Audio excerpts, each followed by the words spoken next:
Magandang hapon po. Magandang umaga sa iba, no? At yung iba naman magandang gabi. Hello po, ako po si Madam Mamay, ang inyong tarot guide, no? Na laging nandito para kayo ay gabayan.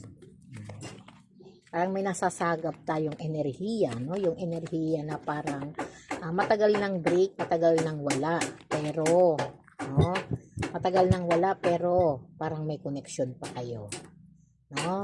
At bigla-bigla itong pumapasok sa isipan. Bakit kaya? Anong nangyayari, no? Bakit parang may connection pa kayo ng ex mo? Anong meron, ha? Bakit?